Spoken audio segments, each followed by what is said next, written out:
checking what game's wrong.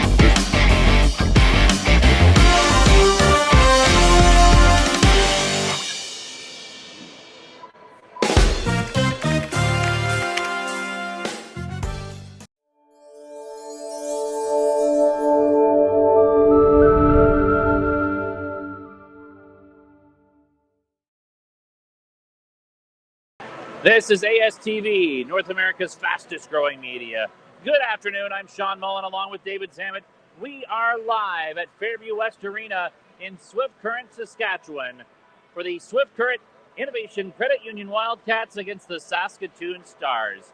It is day 2 of a 2-game set between these two clubs in Saskatchewan under-18 female AAA hockey action. Swift Current winning yesterday's game 3-0 and securing third place in the league standings. Well, it was a feisty affair, and we're expecting another tight battle here today, David. Yeah, feisty might almost be somehow an understatement of what went on yesterday. That maybe the most physical game at this level I've ever seen. But maybe the two teams are just gearing up for playoffs. But you made a really good comment yesterday. I think that was mostly driven by what the refs allowed to start. And then it was like, okay, where's the line? And then there was a lot of plays that were just over the line. So I guess that'll be one storyline or one thing to specifically watch today is, are they the same refs? And if they are, what gets called and what doesn't? The other thing to watch for is that their two teams, standings-wise, headed a little bit in the opposite direction. Swift Current has won 10 of their last 11 games, while Saskatoon comes in having lost 4 of their last 5. And while Swift Current has secured third place and home ice advantage in the first round, Saskatoon still has some work to do, although very likely finishing in 4th. They still have to find a way to get another couple points before this season's done, or hope that Prince Albert loses all their games. So there's some work to do for Saskatoon. They don't want to get too far in the other direction. Yeah, and one thing they've really struggled with lately is offense. I mean, we saw that yesterday. They had a pile of chances yesterday, but Carly Leiner was solid in net for Swift Current. A big reason why Swift Current did come out with a 3-0 victory there. And before that, though, they hadn't scored much either. I know they played Notre Dame in there a couple of times, and they're always hard to score against, but that starts to get to your head a little bit as you're not scoring a ton headed into playoffs. I know that was maybe a goal for Swift Current yesterday, was to start to feel good about your offensive game. I'm sure on the other side of the rink right now, they're probably feeling the same way. They need to start feeling good about themselves offensively, or obviously they have the home ice advantage for round 1, but maybe they aren't feeling great for the offensive charge against PA. All right, let's take a listen into our pregame conversation with Wildcats head coach Terry Pavely. Here with Wildcats head coach Terry Pavely. I guess first off, just give me your thoughts on the overall game yesterday. I thought we had a really good start.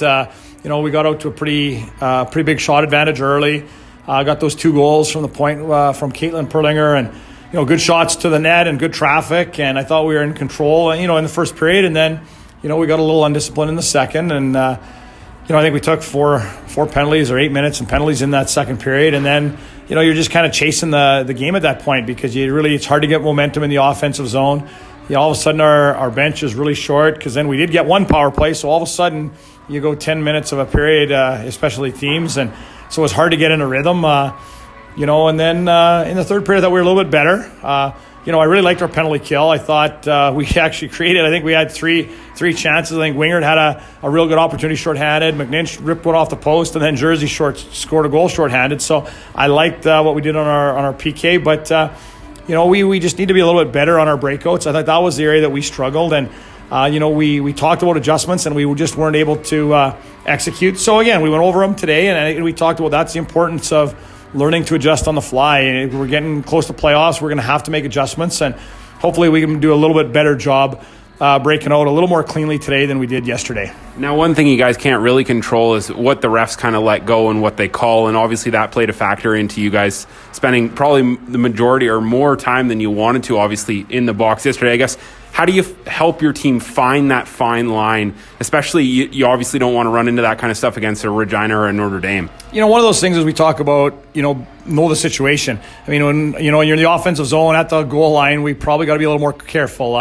If you've got someone contained in the corner, do you need to rub them out? I mean, so just kind of playing the situation, knowing the situation. And, you're right, all of a sudden sometimes in female hockey, and no knock on the referees by any means, but it's a tough game to officiate because you let a little bit go sometimes, and all of a sudden players cross the line, and then you try to tighten it up. And sometimes, some teams adjust better to when they tighten up the others. So we just got to be aware of, how the refs are calling the game and make sure that we're a little bit more, smart in terms of the situations. I mean, you're going to get penalties when you're rubbing somebody out to get the puck, trying to save a goal. You might get a trip or a hook. I mean, those are penalties that are going to happen. But just making sure we know the situation. And again, we don't like those penalties, late in the period. Because again, like they had one yesterday where they get a minute 15 in the one period and then 45 in the next period. So you see their top unit for the whole 2 minutes, and then you talk about clean ice to move the puck on versus the end of a period where it's a little bit of snow on the ice, puck doesn't slide quite as good to the new ice where they can move the puck a little crisper. So just knowing the situation, I think, is just the most important thing. Now, yesterday's win obviously clinches you guys a top 3 spot and almost solidifies you in that 3rd spot. Obviously a big win, but you shouldn't have to. But how do you keep the girls engaged today for a game that might on paper mean nothing? We just keep talking about playoffs. I mean, we want to play the right way. And again, I think, like I said, we've been on a little bit of a roll lately. I think we're 15-2-1 in our last 18 now. And, we want to keep playing that way. We want to play the right way. And, that was probably the biggest thing we talked about is we felt we were cheating a little bit above pucks. And we want to make sure we get back to staying below pucks. And, just play the right way. Because, one thing we like is we're not a team that's going to go out very often and score 7, 8, 9 goals. We're going to be in games no matter who we play. But I think that's made us, a little bit playoff ready. And then, you got to learn how when the pressure's on, you got a 1-goal lead, they pull their goalie. Can we handle it? Are we able to get through that? And what we've done so far, especially, from December on, is we've shown that, in those tight games, we can find a way to win. Goaltending carousel continue after a strong performance from Leonard yesterday? No, we're going to go with Leonard today, and then Aurora's going to get to start our last game next Saturday in Notre Dame. So, we felt that she played a really good game. Her rebound control was really good. She's kind of had a pretty good run against Saskatoon, so we felt we'd go with her tonight and then give Aurora the game against Notre Dame. Since Aurora had a win against Notre Dame and the first win that we've had against Notre Dame, we thought it'd be good for her to get another opportunity at them. Yeah, it obviously allows you to continue the hot hand in Leonard, who picked up the shutout yesterday, and something you never want to ruin on a goaltender, perhaps. And then, like you said, obviously get Aurora against the team that they're against Notre Dame, the only goaltender that has been able to beat them so far. Yeah, 100%. And then we feel like, we each get them a game in the last 2 before playoffs and decide how we're going to go with the first round of playoffs. Awesome. Well, thanks for your time, Terry. Thank you.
And we're set for the rematch, David, between the Swift Current Innovation Credit Union Wildcats and the Saskatoon Stars.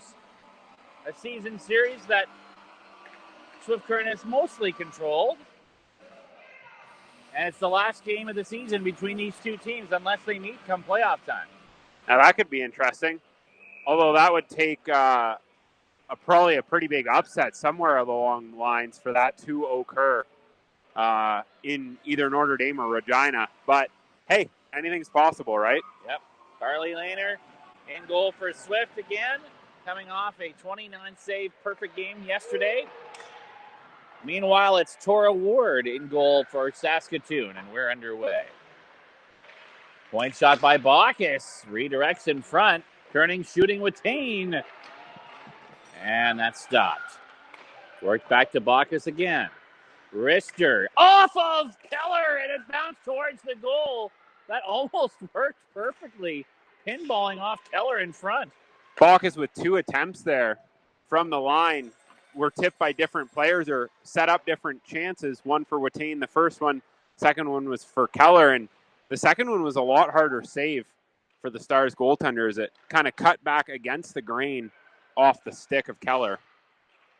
Metzger with an interception right away, and Swift Current looks to go to work on the forecheck. Yeah, it's a good start to the game for the Wildcats, but now pushed out the other way. And here's a rush for Saskatoon. Buziak trying to get to the net, and Buffard defended that about as well as she could there. Not only defended it, but got it out of her zone right away as well against a couple of forecheckers on her. And Swift Current's headed back the other way. Puck in the neutral zone. Swan moving that to Jones. It deflects back into Swift Current territory. Swan across. Metzger backhands that off the glass. Not out. Little pin against the wall there by Metzger. Comes to Buffard. Throws it up the middle. Babby's got it for Saskatoon. Moves it down low. Centering feed broken up by McNinch. Strong play by McNinch to come back. Hard shot by Fiala from the wall. Deflects wide. Deflected again by Hellpearl. Back for Fiala, and she swings and misses at it. And that comes out to the neutral zone. Back in comes Gunther. She'll shoot that wide of Lehner. Comes to the line. Held in. Flicked in behind the net. Trying to work this one is Higgs. Good speed out to the middle. Threw it out front. It hits off Miller to the corner. Again, Higgs. Lost the puck in a loose stick. And that one's cleared out as Jones had lost her stick. And it ends up defending for Swift Current. The old loose stick play. Rarely does it go your way, though. Stars have it again. Starting from their own end. Move to center. Deflected. And Appel picks that off. Knocks it back to the Saskatoon line. Not deep. Stars are doing a good job of clogging up that neutral zone and not really allowing Swift Current to come through it with a ton of speed right now. Rubley moves it to Hansen. Up for Urich. Now Wingert clears it out. Appel trying to get to it. She chops that into Saskatoon territory. Urich follows it up. Deflects it to the corner. Now Swift trying to go to work again here. Price on the forecheck. Gets some help from Urich. Good hard battle behind the net there. And Saskatoon comes away with it. Ends up in the other corner. Chopped at for Swift. Urich again trying to find it behind the net. She goes down, though, in the process. To the line. Held in by Hansen, but not much on it. And now the Stars are away. Down the left wing. Gaudette sent it towards the goal. That's broken up and cleared by Rubley. Up now to Kerwin. She'll get that deep. Thompson chases. Nice play in behind the net by Thompson. Got a stick on that, but was outnumbered and had it taken away. That was a really solid pass out of the zone for the Stars. Deflects in behind the Swift Current net. Bacchus has 2 players on her. Lost the puck as a result. Comes back to the line. McLaughlin moves it to Fiala. She'll skate herself to the left point. Tries a shot. Hits off a stick. That deflected away from Barros. Perlinger, who scored twice in the win yesterday for Swift, moves it up the wall. Not out. Comes back out front. Kara Buziak got it towards the net. Broken up by Thompson, but not cleared. Fiala slapper. Stopped by Lehner. Bacchus moves it to the wall, and that'll be cleared out by Jersey Watain, Swift Current's leading scorer. Nice save there by Leonard through traffic as the Stars had a player on the doorstep and she had to look around one of her own defenders as well. Here's McNinch. Stopped as she tried to get back into Saskatoon territory. Now lost the handle at center. It's dumped back into the Swift Current zone. Nice move towards the front by Babby, and she couldn't get it on net on the backhand try. Sent by Hansen up the wall, not out. Swift Current, after a good first 2 minutes, been a little flat-footed in the ensuing 3. As the puck comes to the line, shot is blocked by Metzger. Swan gets it up to Metzger. She'll chip it ahead to herself. Metzger trying to create a 2-on-1 with McNinch here. Metzger to the net. Shot it wide. McNinch on the wall, stick checked. Came to the line, and Jones couldn't hold it in. And now Jones falls, but she gets a stick on it before Gabrick was able to gain control of that puck. Puck back in Stars territory again. Played by Will. To the line, not out. Backhanded back towards the goal by Appel. Georgette steers it down to Wingert. Oh, and Wingert gets knocked to her knees in the corner. Puck backhanded out of the zone by Gunther. Jones back in her own end. She'll work it to the other side. Here's Georgette. Picking up speed behind her net. Nice pass up to Wingert. She'll go down the right wing. Gains the Saskatoon line and puts it deep. And that'll be quickly moved back to the line. Intercepted by Wingert. Shooting! That's blocked. Wingert gets it back. Wraps around again. Scores!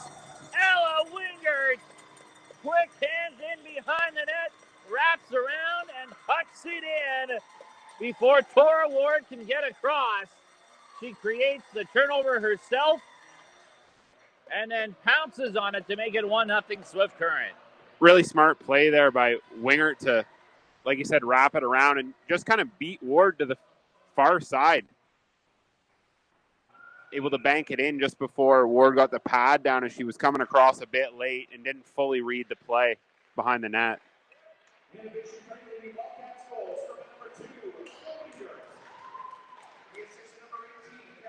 And a penalty call against Swift right off of the goal they scored.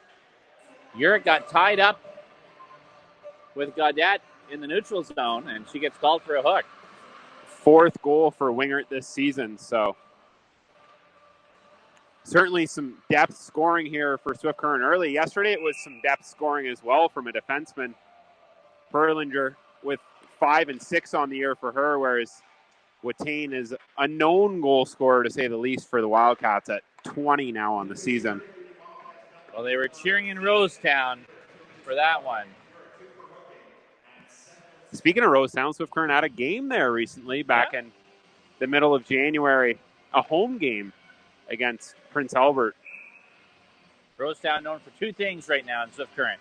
1, Ella Wingert. 2, the 7-Eleven we all stop at on the way to Saskatoon. I laugh, but that is the truth. The second one, at least. We're down. still getting results on the first one, poll-wise. Icing called here against Saskatoon. It's just one of those funny Saskatchewan things. Anytime you make a trip to Saskatoon, it seems like you're bound to run into someone from Swift Current in that 7-Eleven. Wingert back out here on the penalty kill. Great job winning that draw and pushing the puck to the corner. Killed a little time, but now the Stars are on it. They went 0 for 6 on their power play yesterday and gave up a shorthanded goal late. So it's something they certainly want to improve today. Multiple chances against as well, breakaway-wise. McNinch hit a post. Yep. I believe Wingert had a chance earlier in the game, too. Point shot attempt there by Madison Buziak. Wide of the goal. Minish moves it to Madison Buziak. Middle of the point. Kira Buziak. Nice move to her backhand. Tried to get that to the net. Scores! Kira Buziak ties the game, and what a difference a day makes for the power play. Saskatoon unable to strike on 6 attempts yesterday. They score on their first here this afternoon, and it's their leading point getter, Kira Buziak, the recipient of a friendly hop on the rebound on a block shot. Yeah, the block shot literally bounced right back on her stick, and she was able to get right in tight in the slot area and beat Leonard on the catcher side with a quick release, who was perfect yesterday, and she was perfect for the first 4 shots here today, but the 5th beats her. And that was not one she could have really had much of a chance to stop. Buziak's 13th of the season. She's up to 31 points, leading the way for the Saskatoon Stars. Point-wise, it's Barros who is their leading goal scorer at 16. Now back comes Price. Oh, she had a great look for Swift Current, but missed the net left-hand side. Really strong shot as well, but just snapped it wide on the catcher side of Ward.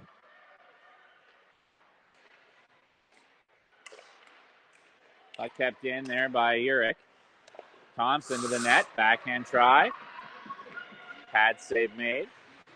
We're all tied up here. Most of the game yesterday, Swift Current held a lead. Jones shoots this one. Ricochets off the end boards. Swift got up 1-0 yesterday. Added to it. They were up 2-0 midway through the first, and it just stayed that way. Yeah, it stayed that way for a long time. Here's Keller for Thompson. Stopped as she tried to enter the zone. Back come the Stars. Down the right wing side, it's Koss. She'll shoot it wide. Will holds it in. Center, Jones has got that. Jones tried to go up the middle with it, hit a skate, and that'll deflect to the Saskatoon line. 1-1 game. 10 minutes to go in the first. McNinch trying to race to it. Right wing side. Had it knocked away from her. Puck tipped deep for Saskatoon by Hirschfeld. Good hard shot. Stopped there by Keeler. Swan's back up. She tried to go cross ice to McNinch. Got blocked by Kira Buziak. Here's Madison Buziak. Gains the line right wing side. Centers it. Broken up by Perlinger.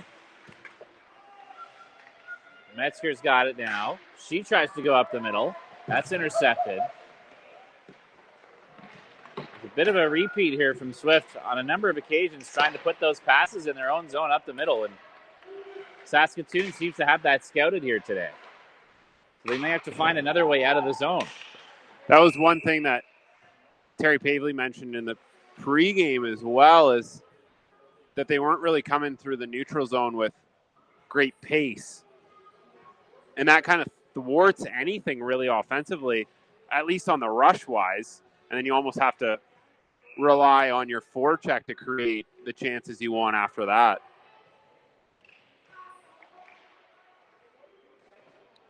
Icing was called there against the Stars.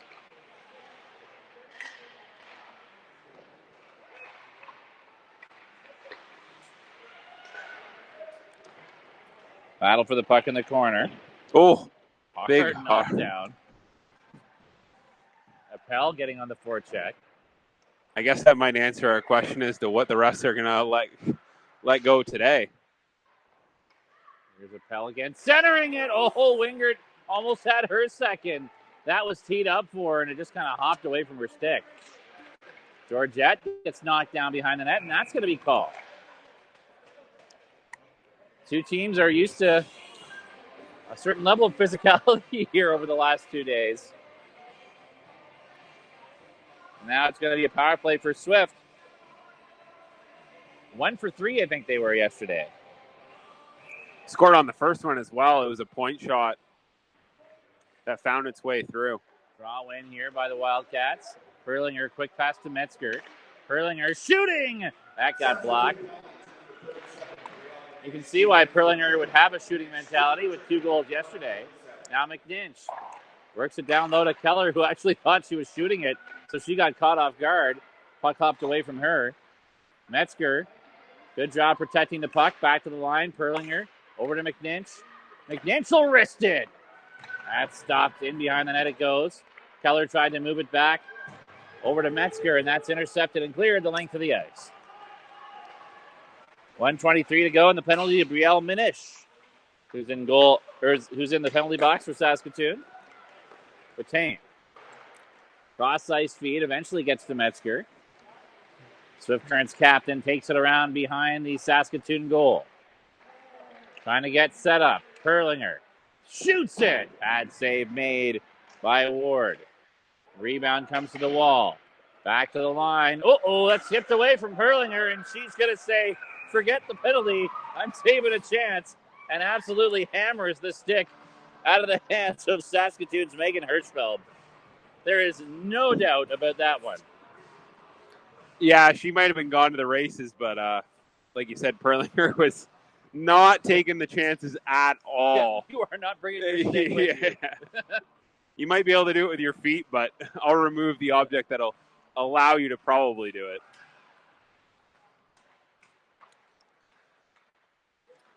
Yeah, she definitely got her money's worth on the penalty, though. Here's a chance. A good hard shot by Madison Buziak. And on the redirection, a pad save made by Lehner.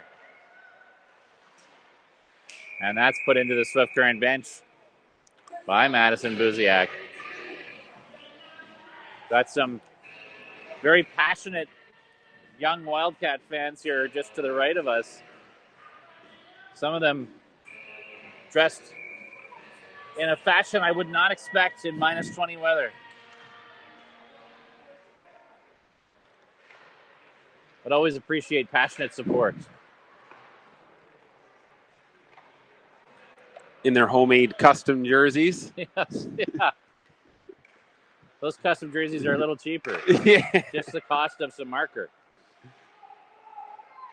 In come the Stars. Nice play at the line by Wingert. Slowing down Barros. And now Madison Buziak can't hold that puck in. And Saskatoon's going to their second power play. And they are 1 for 1 so far in this game on the power play. Kira Buziak lost the puck on her skates there, and Keller is able to clear it. 1 minute to go in the penalty to Perlinger. 6 minutes left in the first. 1-1 game. Stars looking for their first lead of this weekend set. Dumped in by their captain, McLaughlin. Swing and a miss there by Hansen. And Helper puts it back to the line. Deflects to the right side. Babby's got that. McLaughlin. Babby. Wrist shot. Pad save. Rebound. Good stick by Keller as Will had a real good look at that rebound, but Keller took it away and cleared it out to the neutral zone. Back in comes Babby, who hit a post yesterday on the power play. Good battle for it right in front of us here. Babby to Helperl. Nice job breaking that up by Bacchus, and she'll clear the zone. Out of the box now for Swift. Here's McNinch. Scores! Tiana McNinch, fresh off the bench, cuts to the goal and roosts it as she gets away with her speed and makes a great move on the net to make it 2-1 Swift Current. Well, I'm sure she wanted to make amends for the post yesterday on a breakaway that she wasn't able to capitalize on. And it only took her 15 minutes here today as she beat Ward upstairs on a beautiful move by the blue line to evade the Stars defender that was on her. And I guess that penalty ended at the exact right time for Swift Current. Yeah, Perlinger came out of the penalty box, onto the bench. McNinch came onto the ice, and she strikes for her 10th goal of the season. And a beauty. And McNinch is a player who every time I see her just seems to have an extra little level of speed and explosiveness to her game that seems to be developing as the season goes along. She certainly seems like a standout player on the Wildcats. Certainly an offensive catalyst. I mean, her numbers will tell you that. I think she's second in team scoring now. Yeah, with that assist, she would have just passed. She was tied with Keller coming into the game, but been an offensive catalyst, especially the back half of the season. And she was known for that in Battleford before she came to Swift Current. I believe she had a 14 or a 15 goal season. She didn't even play in the league last year, actually. But 2 years ago for the Battleford's teams, she had 14 or 15 goals along with a dozen or I think 10 assists. So she certainly does have the offense, and Swift Current certainly had to lean on it a bit here. And she's been really productive in the second half of the season. A pass out of the reach of Urich. You watch. Every time I seem to watch one of these games and the puck's on her stick, something looks like it's about to happen. It's just that execution phase sometimes, and she delivered in a big way there. Sometimes it's even more than just the offense from her as well. She's so good on the draws. She's a bigger, taller, stronger person normally in the draw circle, so she wins them. Oh, and there's a trip on Wingert, and Swift's going back to the power play. Well, you can't underestimate faceoffs. I know it's one of those things that I think broadcasts talk about more than the average fan would, but there's a reason. Last night, for example, if you're shorthanded 6 times, but you win the draw repeatedly in your own zone, that gives you a chance to clear, kill time. It makes a massive difference on special teams especially. You're looking at almost a minute 30 to kill at that point instead of the full 2 minutes. Draw win by Swift. Perlinger tries to get that to the net. That's wide. Kayla Buziak, the penalty. Here's McNinch. Keller back to the line, and she forced Perlinger out to the neutral zone here. Swift gave up a shorthanded chance that forced a penalty the last time they were on the power play. Watain, shot blocked, chance to clear. That's knocked down the ice. Nice job by Saskatoon's Megan Hirschfeld, who also created the penalty against the Wildcats on the last penalty kill. Watain. Pass for Perlinger. It's broken up, trying to force one in there when Perlinger was covered. And that got cleared all the way down the ice. And Swift's going to take a penalty on Metzger. A trip? No, interference. Just behind the net, Metzger went back to get the puck, and as she was going to retrieve the puck, she kind of held up the power play Stars player. Sorry, go ahead. As the power play has not been clicking in the early going here for Swift. Having a hard time getting set up and taking penalties on both of them. And that's the third minor against the Wildcats in this first period when they talked about trying to be more disciplined. They took 6 penalties yesterday and now halfway there already today. Oh, and that shot deflects just wide of the Swift Current goal. Minute 42 to go, or minute 46 to go in the period as the Wildcats had called for an icing. It's another 36 seconds of 4-on-4 and then a minute of power play time for the Stars. It'll be their third power play of this contest.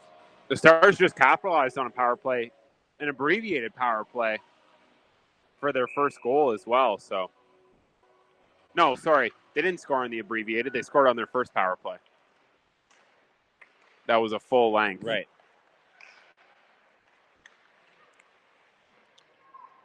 Back in come the Stars.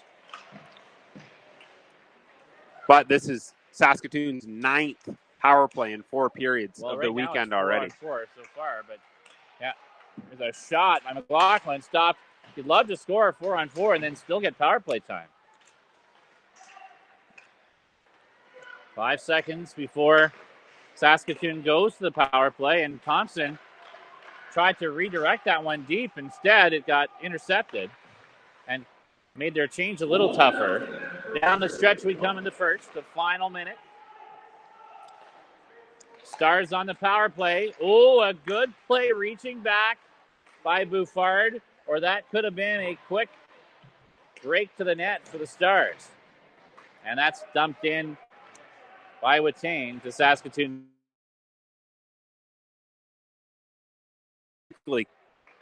The first half of this abbreviated power play for the Stars. That one's knocked wide by Kira Buziak, who's got the Saskatoon goal. Here's Watain. Chance to clear, and she will. Good job settling that puck and clearing it the length of the ice right onto the Saskatoon goal, forcing Tora Ward to hold on to it.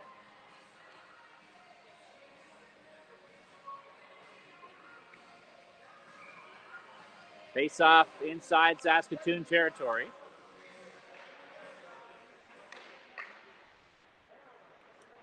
Stars will win it, but running out of time in the period and on their power play. 12 seconds. Racing up, Kira Buziak. Stopped at the line, and now an offside called. And that'll do it for the penalty to Swift Current's Ava Metzger. And with 3.3 seconds to go in the period and a neutral zone draw, looks like the Wildcats will take a lead into the break.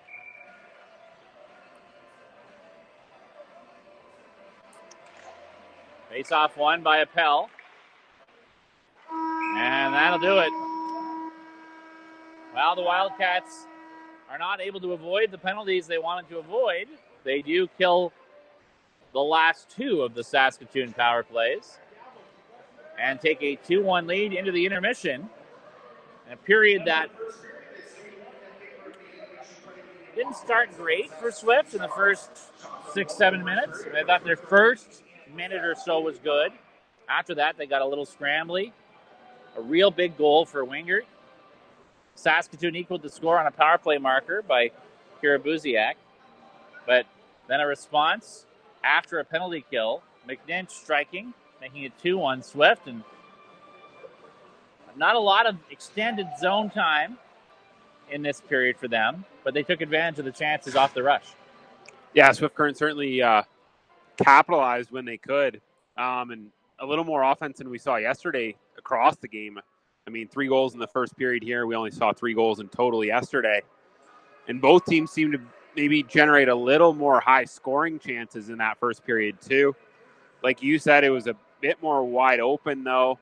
And it wasn't a heavy forecheck period for either team. Saskatoon did well on their power plays, possession-wise, and moved the puck really well. They got the goal on the first one. Yep.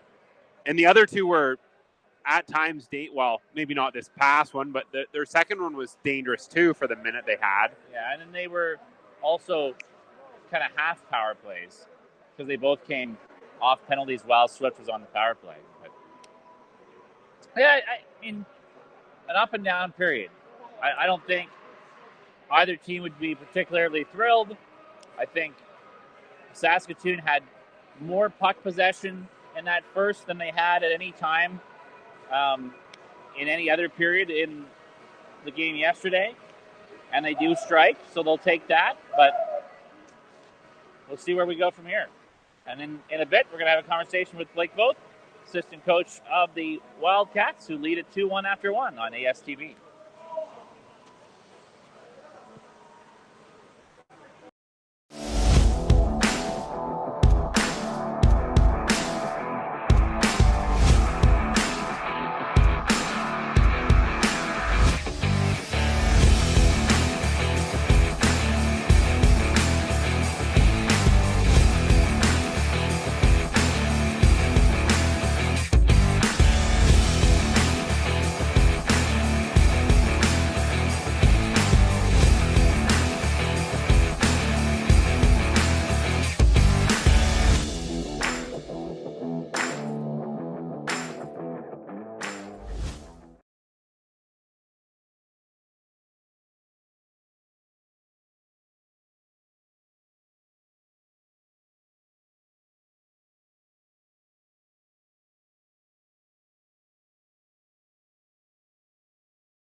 Sean Mullen and David Zammit back with you in Swift Current, where the Wildcats lead the Saskatoon Stars 2-1 after 20 minutes of play. We're joined by Blake Voth, assistant coach for the Wildcats. And an interesting period, Blake. What's your take on where you're at after 20?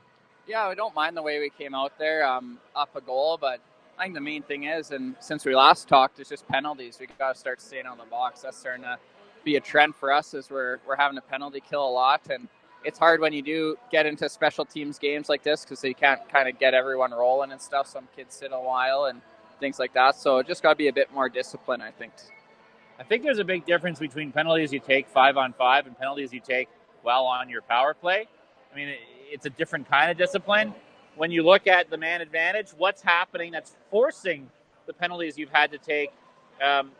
What's a little off on the power play right now that has led to some of those troubles where you've had to take these penalties to hold them off? Yeah, well, I think that one that Perlinger took, that wasn't.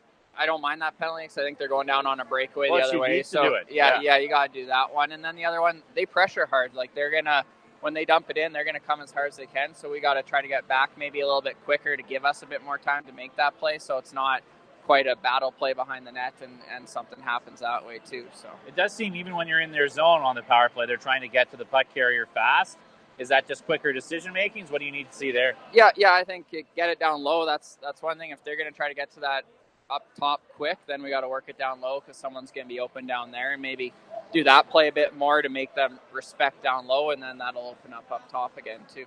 It's the first time they've been able to break through on you guys all weekend.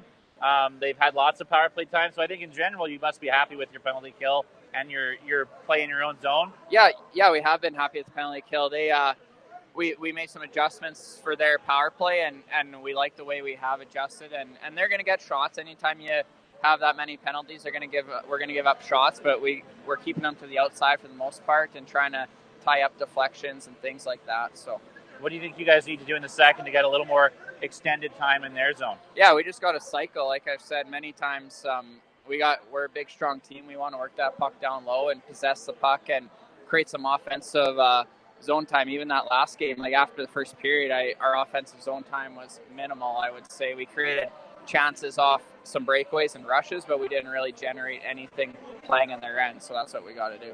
Only one goal allowed in 4 periods from Laner this weekend. What have you liked about her game as she tries to ramp up for playoff time? Yeah, well, I think anyone watching the game, she's making it look easy and simple, and when your goalie's doing that, that means they're doing something right. She's not having to scramble all over and make a whole bunch of saves because she's in a good position. Her rebounds are well. She's seeing the puck. When a goalie makes it look easy, she's doing her job. She's a very calm goaltender, isn't she? Yeah. You can't tell if we're up by 10 or down by 10. She kind of plays the same way, and that has a calming effect on a team too when your goalie's not getting too worked up about stuff either. All right, thanks a lot, Blake. Appreciate Thank it. Blake, both assistant coach of the Swift Current Innovation Credit Union Wildcats, who carry a 2-1 lead into this first intermission. I'm Sean Mullen with David Zammit. We'll take another quick break and come back with our look back at that opening frame and maybe a peek at the out-of-town scoreboard.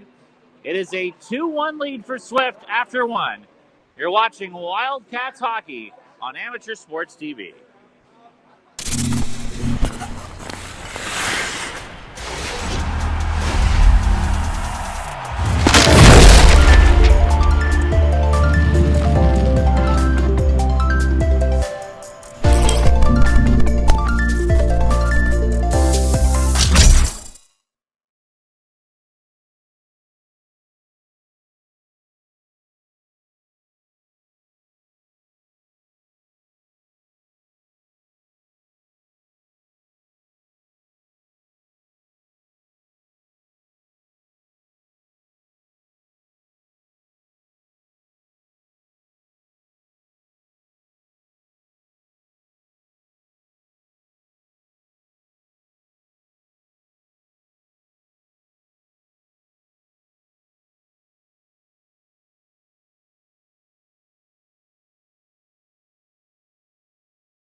Sean Mullen along with David Zammit.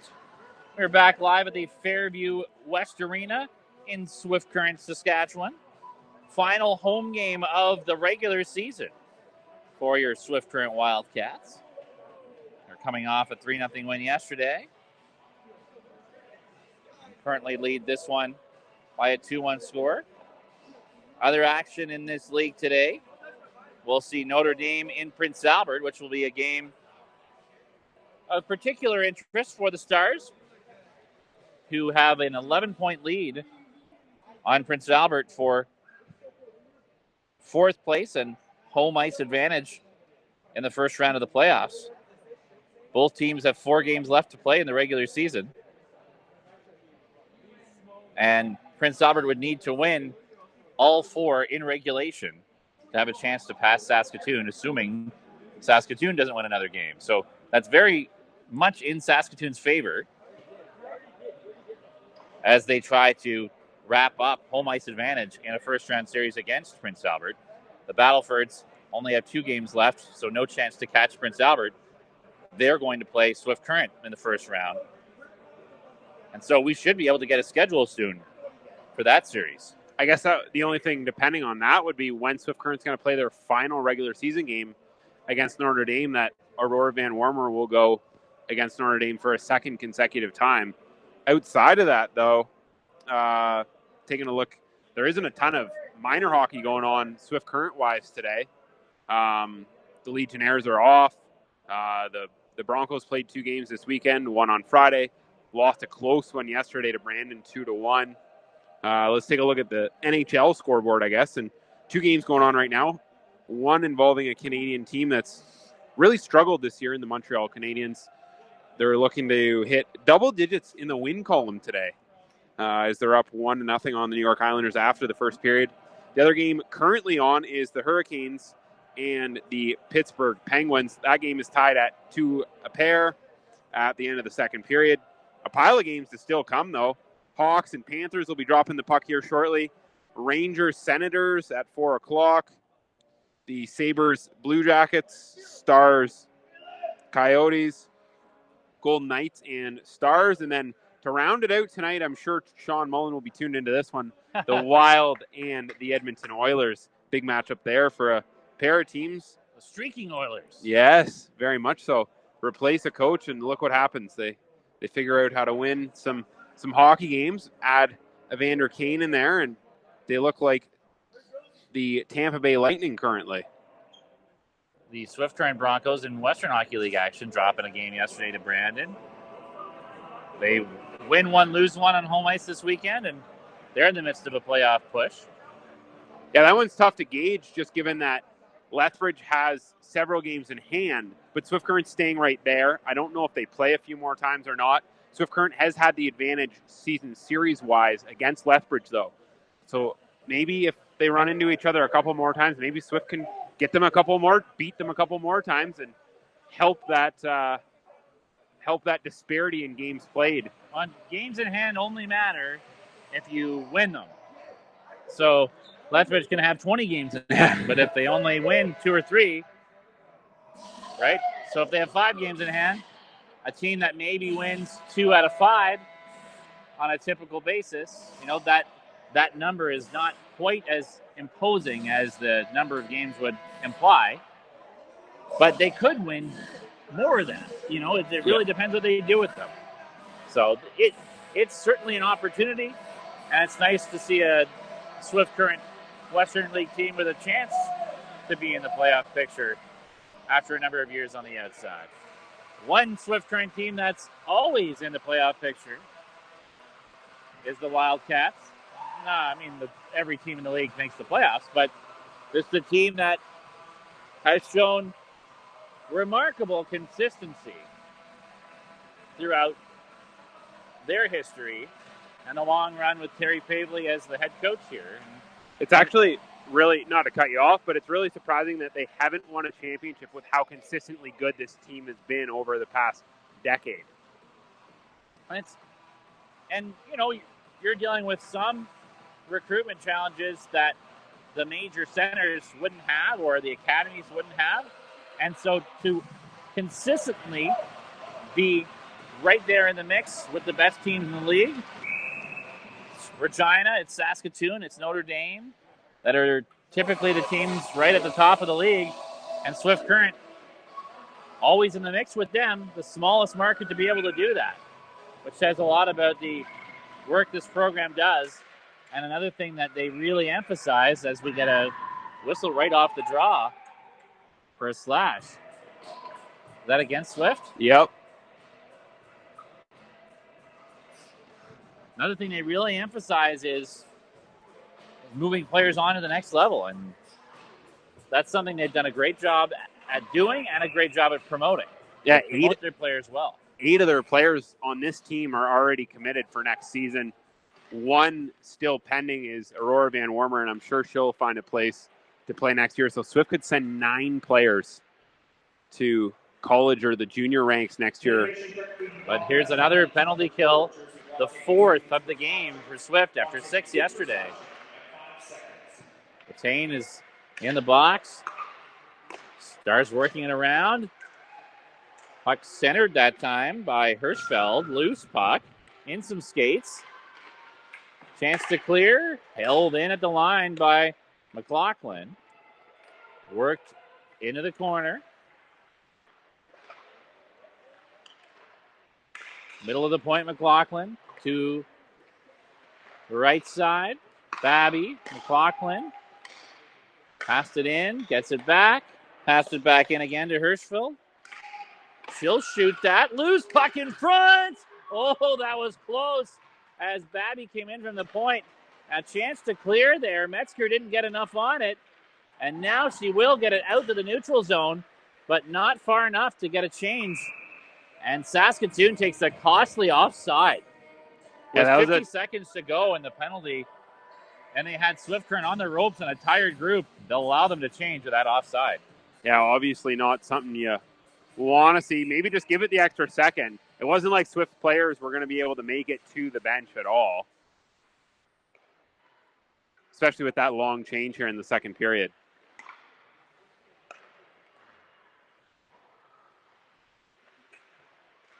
Stars working it around again.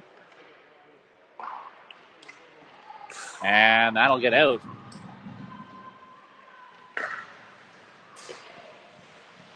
.25 seconds to go in the penalty to Swift Current.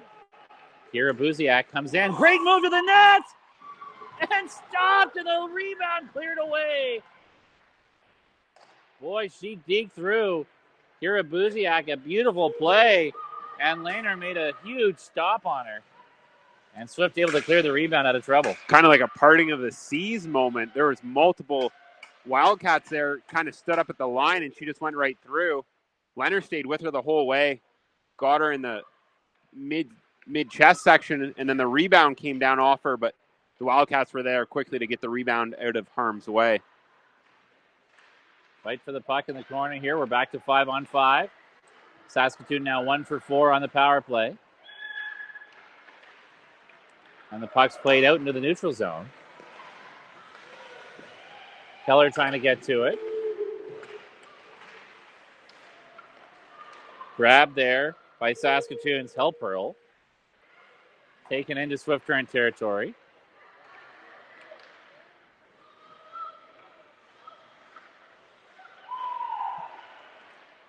Off a skate. Came to the wall. Keller again. Moves that ahead, and here comes Swift trying to get some attack now. Dumped in right on the Saskatoon goal. And the Wildcats make a change. Saskatoon can't quite move the puck quick enough to catch them on it.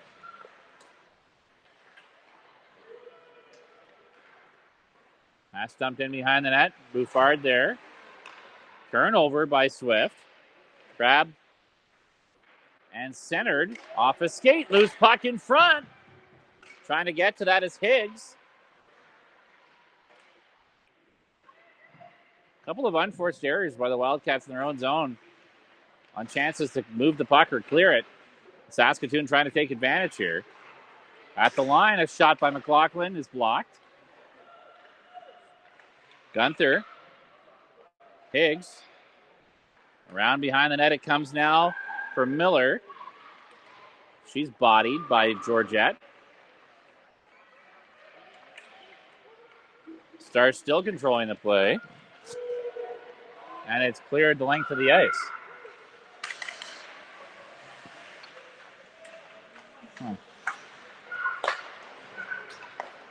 Here's Miller. Up for Barrows, the leading goal scorer for Saskatoon. Steers that wide of the goal.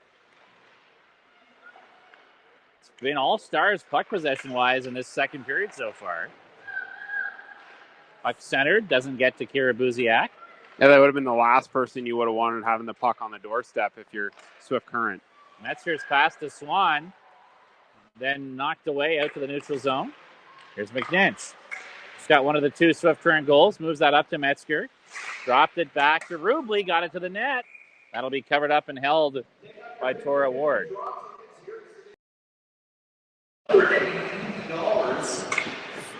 Lane number is 6-3.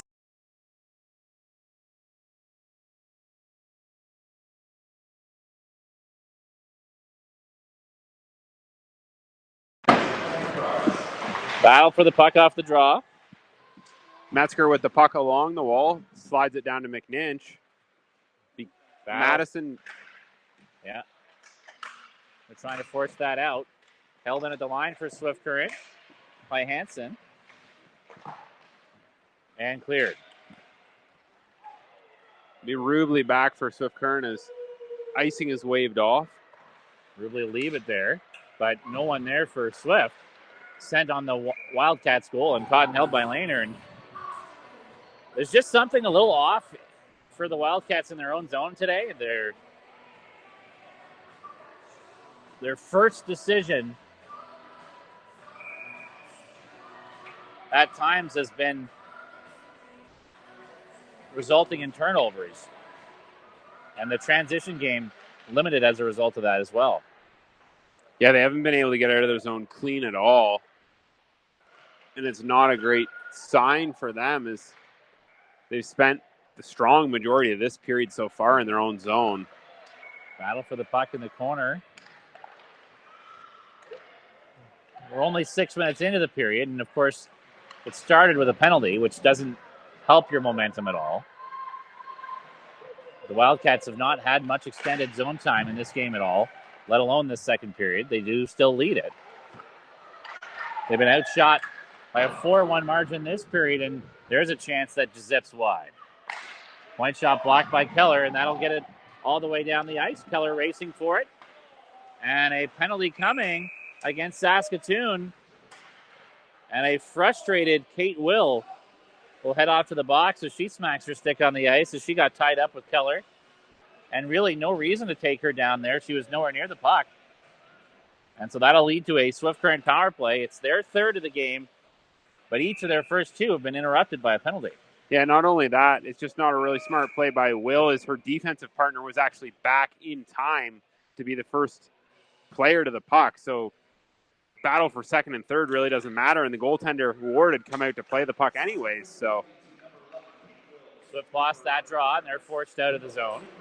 We'll see if the Wildcats can get their power play set up as McNinch sends it back to Metzger, who's got to chase it back in behind her own goal. And she leaves it there. McNinch, turnover, slap shot, turned aside by Lehner as Gunther gets it to the net. And Swift gives the puck up again here, finally gets it back. Here's Perlinger. Skates it all the way into Saskatoon territory, trying to get them set up. Perlinger for McNinch. Didn't have much on her pass. Fiala was right on McNinch as a result. And McNinch will just work it deep. Watane grabs that. And she'll go back to McNinch. Banked in for Keller. To the line, Perlinger. Wrist shot. Missed the net short side. McNinch follows up. Runs into the skates of her own teammate, Watane. Now Watane gets away from Fiala to Keller. Worked to Metzger, but she had a player right on her and forced out to the neutral zone. 43 seconds of power play time left for the Wildcats. They'll turn it over here and get forced back into their own zone. partial change here for the power play. As Metzger's back with it in their own zone for Thompson. Nice pass across to Keller. Down the right wing side. She got stick checked. Trying to keep the play alive and does. Nicely worked to Georgette. Here's Thompson. 10 seconds to go on the power play. Had her stick checked. Holds it in, but only for a moment. And that'll be cleared the length of the ice. And the pressure from Saskatoon, again, effective on the penalty kill. No penalty this time by Swift, but they are not able to manage a single shot on net. As what has been a tough start to the second period continues for the Wildcats in terms of possession, but they do maintain their 2-1 lead. Now Swan gets upended in the neutral zone. Bouffard trying to find it. She's stick checked by Stein, who pushed it in behind the net. Jones dumped Stein in behind the goal. Here's Swan to center ice, and she'll dump it in and chase.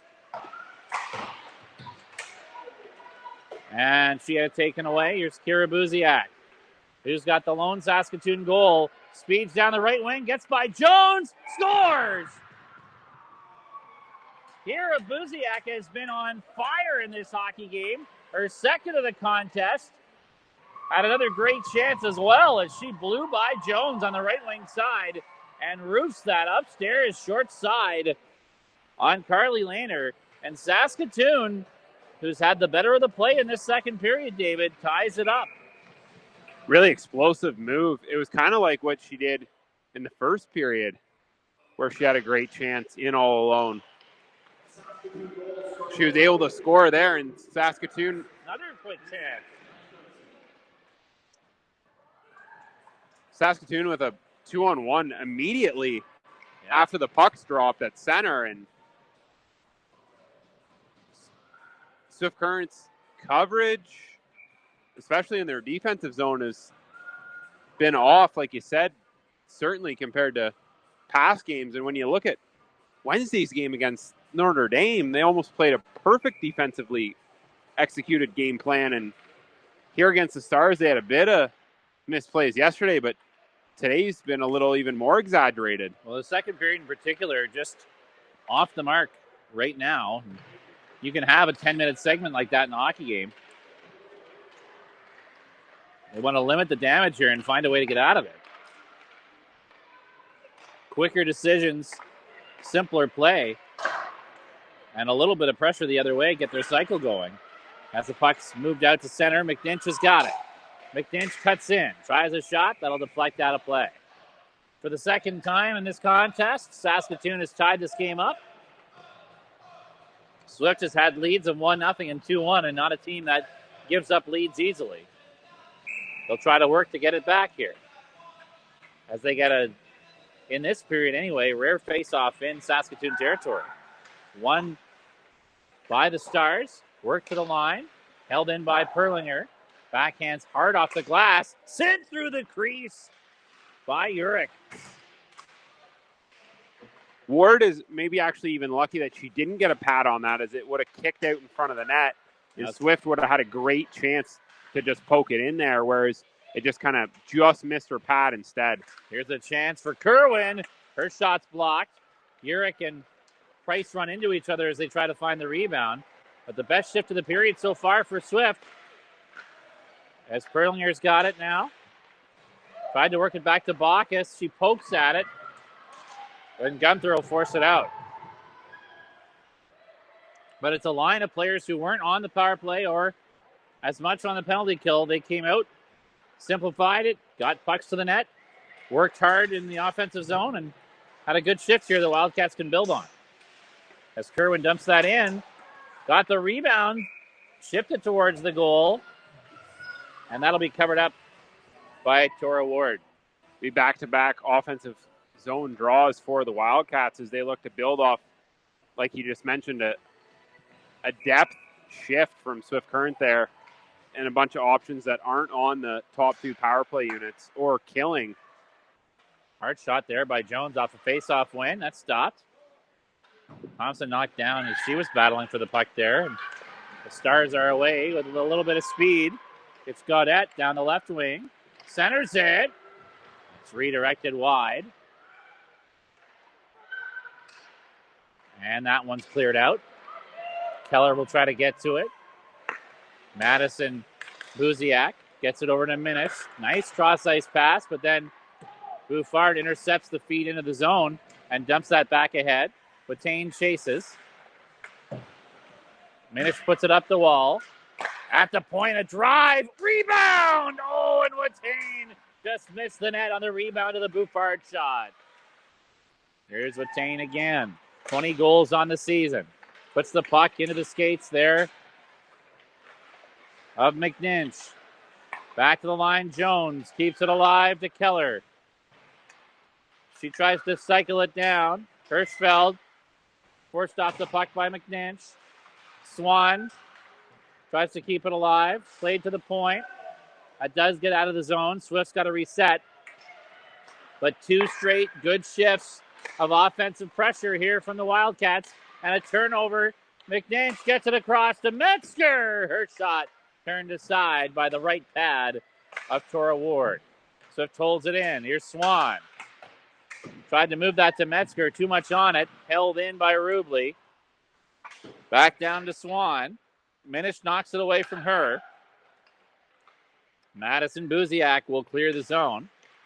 And McNinch has got it again. Back in come the Wildcats. McNinch busts in, shoots. Oh, she just missed. Another burst of speed there for McNinch to create a chance. And she forced 2 neutral zone turnovers to keep that pressure alive on that same shift before heading off for a change.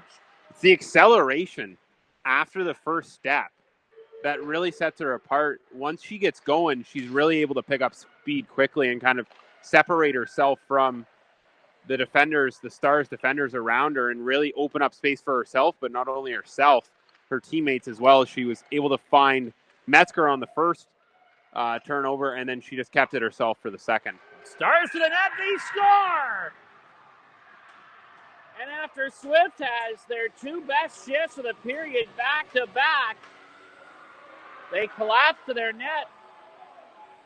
And Saskatoon is able to take a lead, and it's the 3rd goal of the game for Kira Buziak.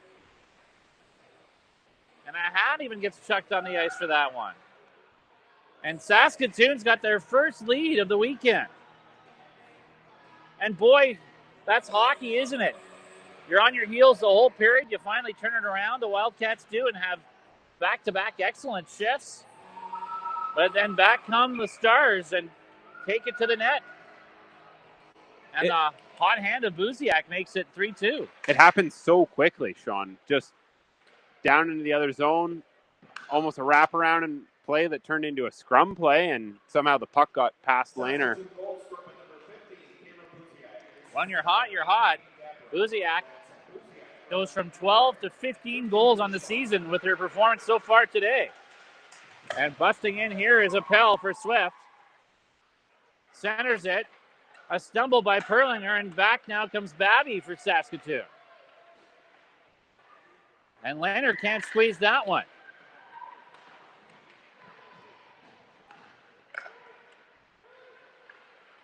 Wildcats don't give up more than 2 goals in a game very often. And we're just over halfway through this one. They've given up 3. And have had some scrambling moments in their own zone. There's another one as Wingert tried to clear and hit a skate. Gaudette had her pass broken up by Georgette. To the line, a shot. Snared on the low glove by Carly Laner, who could not be beat yesterday. But Kira Buziak has had the answer so far today with 3 goals and already 19 shots in the game for Saskatoon.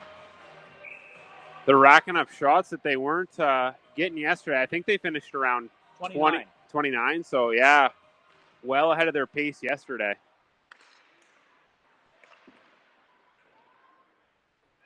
Stars control the puck again here in Swift Current territory.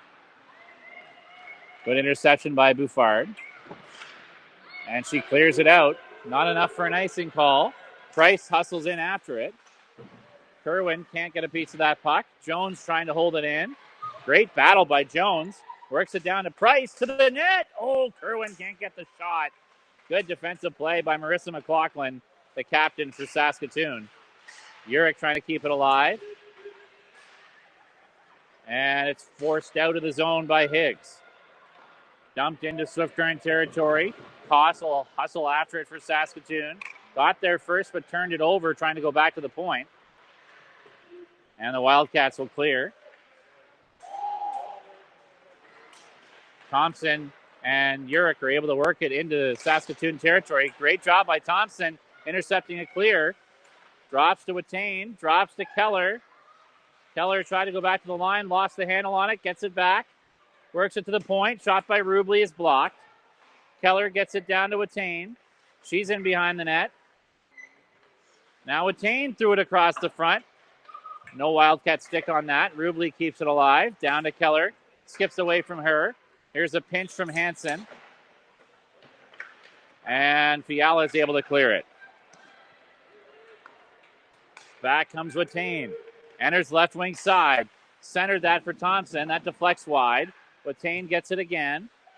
Set up on the half wall. Threw it out front. Intercepted and skated out by Minish for Saskatoon, and she'll get that puck deep. 3-2. The Stars lead it. 3:22 to go, second period. And it's been their period, certainly. They've scored twice and have had the majority of the zone time. Swift has started to turn that around here in the later stages of the period, but it hasn't resulted in chances. As the puck does get out to the neutral zone. Pass up the middle. Here's Nish down the left wing for Watane. She steers it to the right corner. No one there but Kira Buziak, who will clear that out to the neutral zone. Puck fired right back in by Perlinger. Good hustle by Metzger to get to it. Metzger cycles to Swan. Now Swan curls out, has room, shoots it. And a pad save made there by Ward. To the line, Bacchus. Fans on her slap shot. Tried to lean into that one as Metzger's bodied, but keeps possession. Works it to the line. Perlinger there. Shoots it to the corner. Grabbed by Swan. And she's forced off the puck, but gets it back. Good job there by Swan as Swift has started to really push here. Bacchus the shot. That goes wide. Rebound. Oh, trying to tuck that in was McNish from the side of the goal. Ripped up the wall. Perlinger keeps it in and shoots. She missed the net high. Swan's got it and keeps it in. Nice move by Swan. Draws a hooking penalty. Back to the line. Perlinger, slap shot, redirected wide. McNinch trying to get to it on the wall. Swift gets the goaltender to the bench for the 6-on-5 here. Loose puck. Overskated by Georgette. She gets to it to Swan. Tried to go back to the line. That'll be touched up finally by Madison Buziak. And an excellent shift, their best of the hockey game for the Wildcats. Through a change on the fly, dominating in Saskatoon territory. Only the one shot that actually gets through to the net, though, and they draw a power play. Yeah, you stole the words right out of my mouth. By far, Swift Current's best shift of the game to this point. They had a sense of urgency on the forecheck there. They were able to continue the pressure, cycle the puck really well, and they just always found the open player. Even the defense had a couple of shots towards the net that ended up missing, but they worked in Swift Current's favor as Swift Current was able to quickly get the puck back and work it around. Now they got to find a way to turn that into shots as Thompson's got it. Especially with a little more open ice here as they're up a extra player on the power play. Fourth power play of the game. Wildcats are 0 for 4, and down the stretch we come in this second period as it's cleared the length of the ice. 52 seconds to go in the period. Here's Rubley. Lost the handle on the puck out to the neutral zone. And then tried to take it back and lost it in her skates, and it's a 2-on-1 shorthanded. Higgs shoots it wide of the net, and she had Koss with her. Missed opportunity there for the Stars as Thompson will bank that ahead. Georgette steers it to the corner. Wildcats make a partial change as that's cleared the length of the ice. 25 seconds to go on the power play, nothing, or on the period, and nothing doing here on the power play. They've got 19 seconds now in the period. And they'll turn it over in the neutral zone. 13 seconds, maybe time for a quick rush. But Brillinger's taking her time with it. Now she'll go. And we'll run out of time here. As Swift Current lets a lead slip away in the second period thanks to Kira Buziak, who struck twice and had another great scoring chance to go with it. She's got a hat trick, and the Saskatoon Stars control the pace of a lot of that second period and take a 3-2 lead heading towards the third. Swift played way better hockey in the last 5-6 minutes of the period. But a lot I'm sure they'll have to talk about in the locker room. And 36 seconds of power play time when they come back in the third. Yeah, that'll be the one positive for Swift Current is they'll have a very abbreviated power play to start the third period, but a power play that at times today has looked a bit disjointed, haven't had a ton of great movement, and they've been kind of going back to their own zone to get the puck the majority of the time, really. Haven't been able to set anything up, get any great scoring chances from it either. And I think what you try to build on is the 5-on-5 shifts late in the period.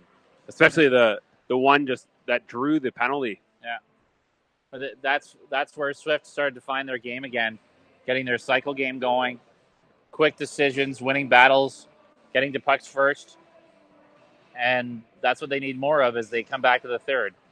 You know, the power play has been a little off today, certainly. They're 0 for 3 so far in the midst of the fourth. But just in general, that second period, they were chasing it. And if they can get back to the way they played in the last 3, 4, 5 minutes, 5-on-5 in that period, they'll give themselves a chance to win this game. As we take a break at the end of our second period, come back with our second intermission, the Wildcats find themselves in a 3-2 hole.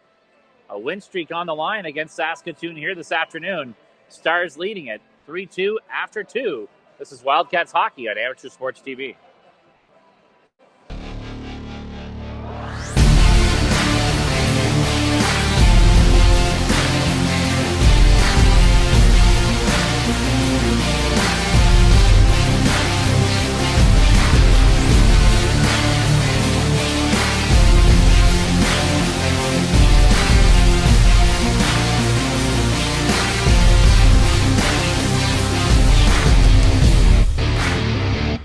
At CM Engrave, we create more than just trophies, medals, and signs. We create time. Time for family. Time for growing your business. Time for the moments that make you, you. With more than 30 years experience for all your engraving needs. CM Engrave.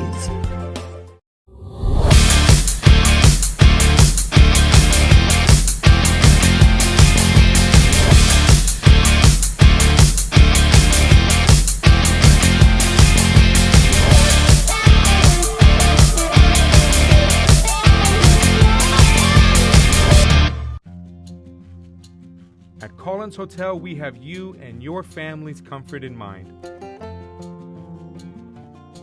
Relax in one of our 16 suites featuring king or queen-size beds and 36-inch TVs. Suites also include a mini fridge and other kitchen appliances to make your stay as comfortable as possible. During your stay in Pilot Mound, visit Weiser's Restaurant, our attached family-friendly restaurant and bar. It is the perfect location to host group meals, dine with the family, or unwind after a hockey game. Come in and meet our friendly staff offering daily specials on food and drinks, wing night Wednesdays, buffet Fridays, and multiple TVs to watch the game. Weiser's is the place to be. Collins Hotel and Weiser's Restaurant and Bar, located across the street from Blackjack Stewart Arena off Highway 3 in Pilot Mound.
Back here at the Fairview West Arena in a close game, maybe a bit of a interesting one here, Sean, between the Stars, who are able to really capitalize on a really solid second period there to take a 3-2 lead. Absolutely. I mean, Saskatoon in particular in the first 3 quarters of the period were the better team. One raises the pucks, forced turnovers, got their cycle game going, generated chances, broke Swift Current up in the neutral zone. I mean, they were doing everything they wanted to do. And then beyond that, we're taking advantage of their opportunities thanks to a red-hot Kira Buziak, who scored 3 times in this game and then had a partial break that she was stopped on top of that. So you have the hot hand of your star player working for you, but also outworking the opposition. And when we saw Swift Current get back to their game in the last 5 minutes of the second period, start getting to pucks first, keeping things simple, getting their cycle going, winning battles, we saw the Wildcats that we expected to see more of in this one. And I think going into the locker room, there can be some recognition that if they play that way, they'll be able to reassert themselves in this hockey game. Yeah, the positive is that they have the 36-second power play to work with coming out of the room and back onto the ice, as we're still 7.5 minutes from the start of the third period. But Swift Current's obviously got to start creating a little more offensively. They'll have a chance to do that, obviously, with the power play, but 16 shots through 2 frames so far. I'd imagine Terry Pavley wants that number to be a lot higher here, especially here in the third period, as they got to try and erase a 1-goal deficit that kind of ballooned from them chasing it a little bit there in the second before they were able to turn the tide. And really, they had a couple of turnaround shifts and then got the power play, but then spent the power play heading back to their zone and kind of trying to regroup, and weren't really able to get a ton out of the power play either yet. And it's been a bit of a disjointed at times power play today.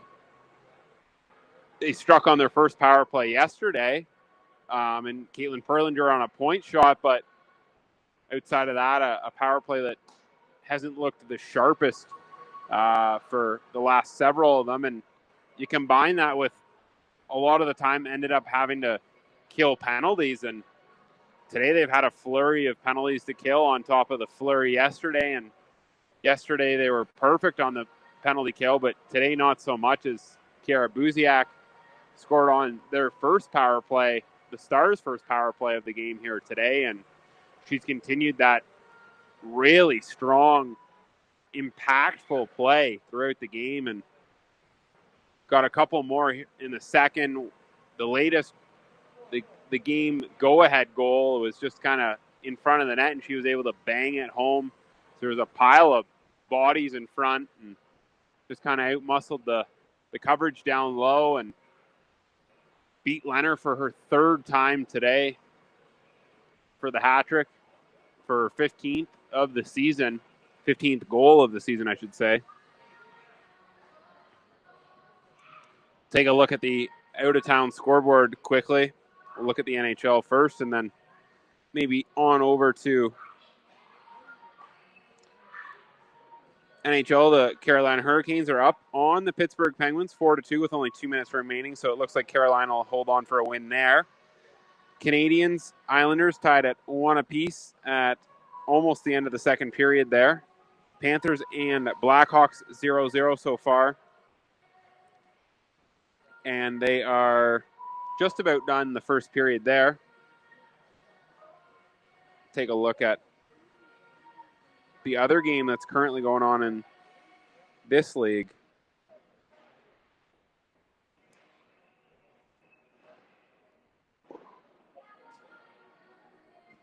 Between Notre Dame and PA, and Notre Dame is up 4-1 midway through the second period, so they're looking like they're going to pick up another win here, which would get them within 4 points of Regina with 4 games in hand. So Notre Dame scored 2 early goals. Prince Albert responded in the first on the power play to get it to 2-1, but Notre Dame's really opened it back up in the second period with a pair of goals. 2 of Notre Dame's goals scored on the power play today, so their power play has been clicking.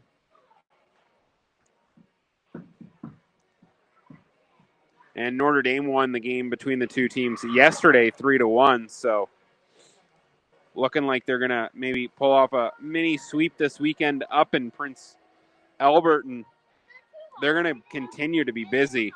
Wednesday night, they host the Regina Rebels. Thursday, they go to Saskatoon to play this same Stars team we're seeing here right now.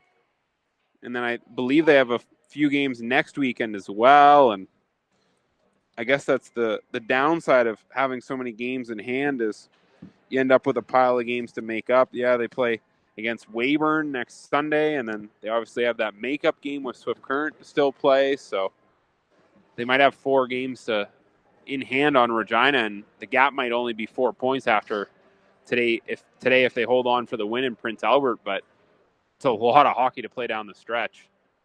It is, but like we said yesterday, if they're able to secure first place on the first round bye, that gives them a little bit of recoup time. And then there's the key home ice advantage throughout the whole way, right? Yeah. You know, and controls your second matchup too. I mean, Saskatoon's got the better of Swift so far today, but if you're picking who you're going to play in the second round, just based on the success of the teams in the regular season and in matchups directly with their opponents, if you're Notre Dame and Regina, you'd rather not be put in a position where you have to play Swift in the second round. Well, I don't think Saskatoon is beat. No, I might be wrong. Has Saskatoon beat the Stars this year? Or sorry, has the Saskatoon beat Notre Dame this year? Just taking a quick look at the schedule.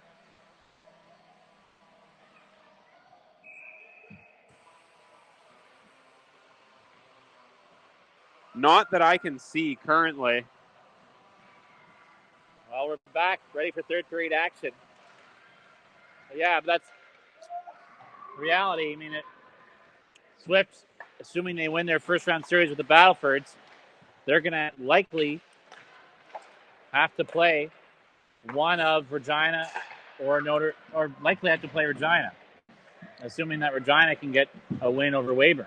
So one of Regina or Notre Dame, whoever finishes second.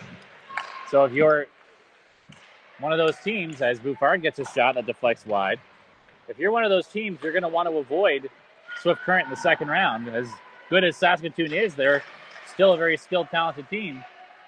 Swift certainly had better results, and they're a deeper roster. So that's the other part of finishing first, is that in the second round, you can avoid the Wildcats. Swift Current's also had better contests against those two teams, too. They've beaten Regina and Saskatoon. Regina multiple times. They actually won the season series 3-2, and the Hounds, they still have a game to play, but they did have the one win against them recently. Exactly. So both those teams will be cognizant of not wanting to play Swift Current, especially with Swift on a roll coming into today, 10 of their last 11. Now we'll see if the Wildcats can get their game back in this third period. The remainder of that power play got killed off. And so they're 0 for 4 on the power play, which puts them at 1 for 7 on the weekend. Perlinger's back in her own zone. Works it over to Bacchus. Bacchus up for Urich. Nice quick deflection for Metzger. Drop feed there for McNinch. We've seen a lot of drop passes on entries by the Wildcats, and turn back the other way and put deep by Gabrick. Nice play to the side of the net for a help hurl. Bouffard takes that away, tries to clear. Bounces just out to the neutral zone as Latane got chopped down. There's Urich for Thompson. Nice move by Thompson. She'll shoot, scores! Samantha Thompson. Quick little move as she enters the zone and lets a good low shot go. Beating Cora Ward to tie this game at 3. Well, I know goaltenders say that's almost a perfectly placed shot, right? Just above where the pad is going to cover and before you can just get that blocker down. And that's exactly where she beat Ward. And she, like you said, just over the blue line, got to the top of the circle and let a wrister go to the far side of her and beat Ward to tie this game. And Thompson's come up with a pair of big goals in 2 of the last 3 games for Swift Current. I want to highlight Urich, who I think has been one of the better players for Swift in this game in terms of winning pucks, keeping puck possession, getting them headed in the right direction. She made a good quick play in the neutral zone, got that up to Thompson, and will get credited with an assist on that goal. And Thompson, just a nice quick move to open herself some space as she entered the zone and gets a puck to the net. Something the Wildcats haven't quite done enough of in this game, only 17 shots. No hesitancy to shoot by Thompson on that play, and it finds its way in for a 3-3 game. Which is good to see. I mean, Thompson's a pass-first player, but when you need the offense, she's a really offensively gifted player. Here's Georgette. Ooh, and she got low-bridged on a cut towards the middle, and good to see her. Both the refs' arms went up there, so you probably know it's a penalty when. Yeah, that's going to be McLaughlin heading off. What are they calling it? Good to see Georgette pop right back up. I think they're calling it a 4 for kneeing. We'll see what goes up, but I thought the ref pointed, yeah, it is. The old Brian Marchman. Georgette tried to cross. Well, it's not, it's Fiala who gets the penalty, sorry. I don't think it was an intent by any means. Just she got caught by Georgette's quick move to the middle. But Swift Current, lots of power play time now. See, that's the positive, though, coming through the neutral zone with speed, something Swift Current hadn't been able to do a ton of to this point. And here's a quick chance to attain Cotton held. But that's going to give Swift Current a chance to build on that goal that Thompson just put up. See if they can get something going here. 3:39 remaining on this power play, and it's been a power play that an extended one, so maybe it'll give them some time to really sort some things out, if I can say my words here. It's been a power play that's been a little off today, but a lot of chance to work here and see if they can pull back ahead. Keller lost it in her skates, moves it to McNinch. Back to Keller again, to the line, Perlinger, wrist shot, redirected wide. That was a really good pass by Keller through traffic to get it back to Perlinger at the point. Perlinger again shoots. That skips off Ward's glove. Ratane trying to grab that rebound, protect it, and centers it to the line. Perlinger holds it in to Metzger. Tried to steer it across the front, and that's intercepted and taken the other way by Madison Buziak, who will bounce it in on the Swift Current goal. Minute killed off the power play. Perlinger. Pass was off the mark there, and that'll get dumped right back to her. Kills some more time as Swift makes some changes. The forwards have changed up. Here's Thompson. Tries to go to Georgette, and that pass missed her. Chance to clear again for Saskatoon. Blocked, but fired the length of the ice by Higgs on the second try. Bouffard back for it. 2:22 to go on the power play. Pass for Georgette is behind her. Now Rubley will get that up to Thompson. Thompson steers it across to Georgette. Trying to get Swift Current set up here. And another clear by Saskatoon. They can't get themselves stationed in the zone. As they're back for it again, Bouffard nearly turns it over, but gets some help from Georgette and Rubley. Here's Watane again. Makes a move at center. Swift Current's leading goal scorer. Gains the line, shoots it. And that one will be caught and held by Ward as the Wildcats will get an offensive zone draw and bring out the top unit fully with 1:42 to go in this double minor. Not a ton of great scoring chances yet for the Wildcats as they're over halfway through this long power play, but they certainly have a ton of time here to make something happen, especially with their top unit out there. Berlinger off a draw win. Had her shot deflect high. Watane and Keller trying to get to it. It's played up the wall anyway. Metzger can't hold it in.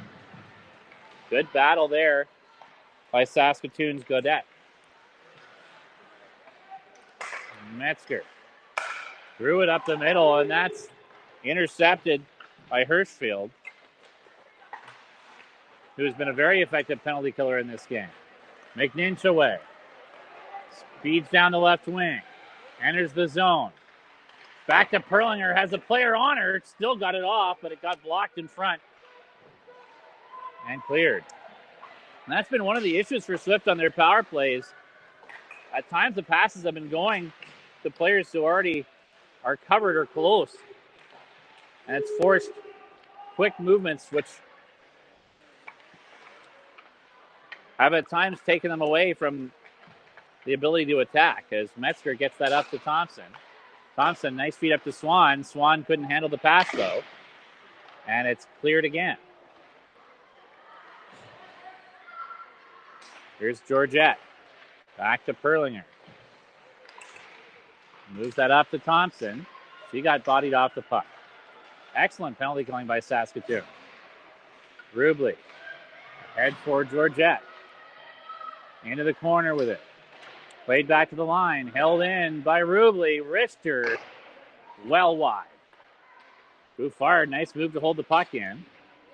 Just got it to the corner. Georgette and Swan trying to dig it free. Swan trying to cut out with it. Knocked down. Rebound try. And it's knocked to the corner as we're back to 5-on-5. Big kill by Saskatoon. Killing off all of a double minor as Swan got knocked down to a knee trying to take it to the net. Here's Wingert. She'll cycle that to Swan. Swan back to the line. Bouffard had her shot blocked, and it's a breakaway for Koss. Lots of time, and she scores. Lehner got a piece of it, but couldn't keep it out as Haley Koss breaks in off a blocked shot at the Swift Current, at the Saskatoon blue line, and made a move to her backhand to just sneak that by Lehner, and it's 4-3 Saskatoon.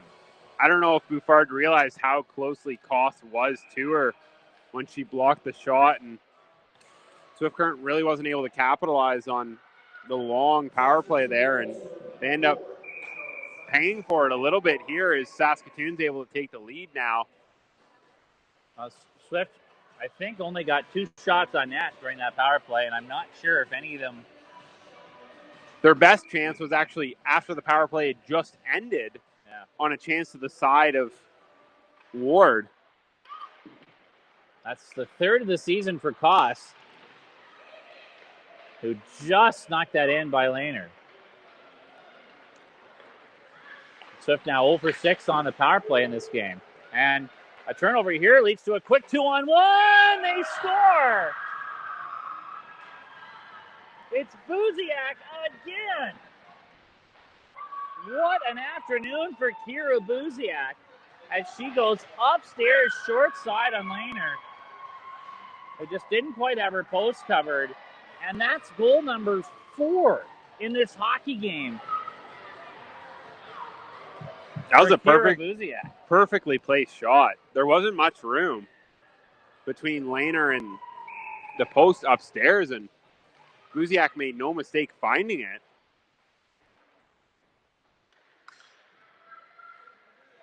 Again, Swift with a turnover that leads to an odd man rush the other way, and it's buried by Buziak. There's still lots of time for the Wildcats. 11:15 to go in the third to try and come back, but 5-3 is not the kind of score we're used to seeing in this league, let alone in particular for this team, as an icing's called against Saskatoon. Swift Current came into this game averaging less than 2 goals against per game. Saskatoon averaging just about 2.7 goals for.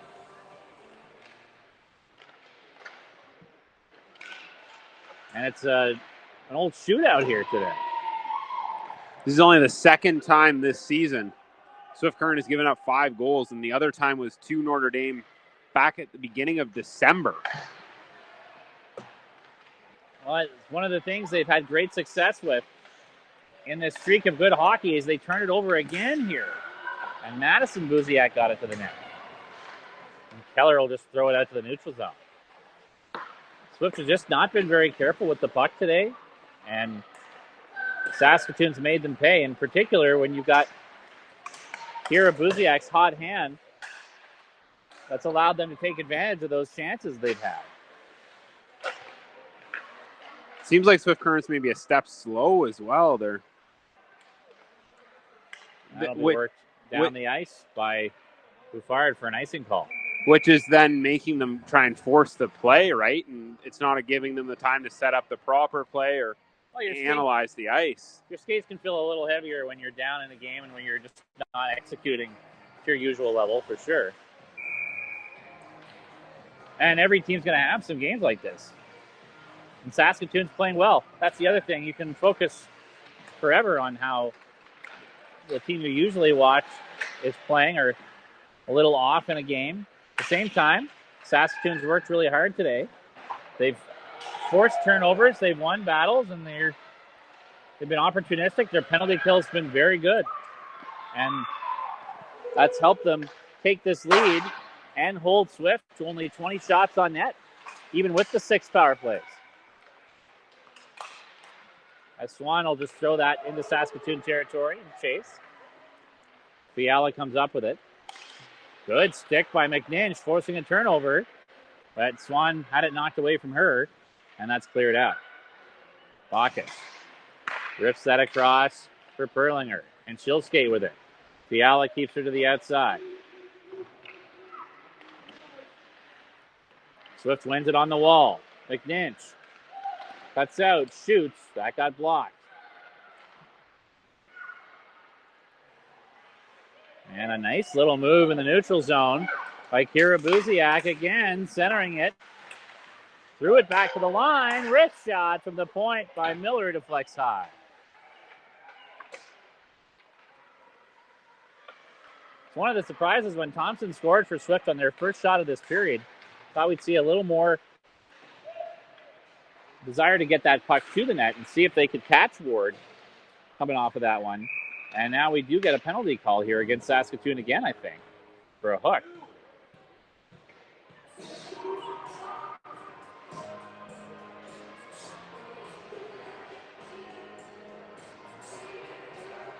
And that'll give Swift opportunity number 7 in this game on the man advantage. And it's been a lot of penalties this weekend in general. I'm sure if you told Swift that they had 7 power plays in this game, they'd feel good about where they'd end up. But just one of those days so far. Probably doesn't help. They've almost taken that number themselves. But and here's a big opportunity again as the Stars win the draw and clear the zone. Will's off for hooking, her second minor of the game. Swift can get one here. There's still 8:04 to go. This game is by no means wrapped up yet, as Georgette had her shot blocked. Again, Hirschfeld, who's been very good on the penalty kill for Saskatoon in this game. Buffard will leave it for Rubley. And she couldn't get the handle on it with pressure from Saskatoon on her. Here's Rubley again. Cross ice to Thompson, who's got the lone Swift goal of this period. Wrists it on net. That'll be gloved and held by Tora Wards. And the Wildcats will change power play units with 1:04 to go on their advantage and 7:26 left in the third period. A 5-3 Saskatoon lead. That attempt by Thompson was almost kind of the same distance that she was able to beat Ward on earlier this period. Draw win by Swift this time. Metzger to Perlinger. She'll try a shot. Blocked. McNinch Works the rebound down to Keller, who's pressured off the puck, but gets some help from Watain. For Keller. They knock that away from her. McNinch comes in to grab it. Goes back to Perlinger. She'll try a shot again. Blocked. McNinch got the rebound. Pearl's back. Trying to open things up. She'll shoot. Scores! Oh my goodness. What a shot by Kiana McNinch, who's got her second of the game. Laser beam upstairs. And it's a 1-goal game with 6:51 to play. Yeah, that was an extremely good shot. And it looked like she might go back to the point again, but instead just kind of crept in almost to the, I wouldn't say hash marks area, but well inside the circle and wired a shot. As you could, I don't know if you could hear the bar, but we certainly heard it on the broadcast here. High stick call. And the neutral zone there. Gives Swift Current massive life with 6:44 remaining in the game, and a game that's been very back and forth scoring-wise to this point. And Swift Current is now right there. Yeah, that was a must-score pretty much for Swift, that power play. And they're able to do it. A veteran leader in McNinch, who's got 2 in this game. And now she's away again. Trying to make a 2-on-1 happen here. Passed it off. Gets a return feed broken up. Shot wide on the follow-up by Rubley. The way she's shooting right now, you almost want McNinch to keep that puck. As the give and go broken up. And now Madison Buziak shoots it wide. And away comes Metzger. The captain for Swift. Didn't have the clear lane to the net. And she'll backhand that to the goal to get a whistle and a face-off deep. Forced a turnover in the neutral zone there, but the numbers game was against Metzger and at the end of her shift, so just made sure to get a face-off in the offensive zone. It's not a bad idea at all. It gets a new line out there. 6 minutes left in the game, and they get a chance on a draw win. Shot to the net by Bacchus, hits Wingert, who's got a goal in this game. Now Wingert curls out, steers it out front. That didn't quite get to Georgette. The Stars only had 4 players on the ice there for that draw. Wrist shot. Hits a body on the way to the net and got cleared out. Bacchus steps up on it again, moves it ahead for Wingert down the right wing. Georgette headed to the net. Wingert throws it across the front. It's deflected away. Here come the Stars with numbers.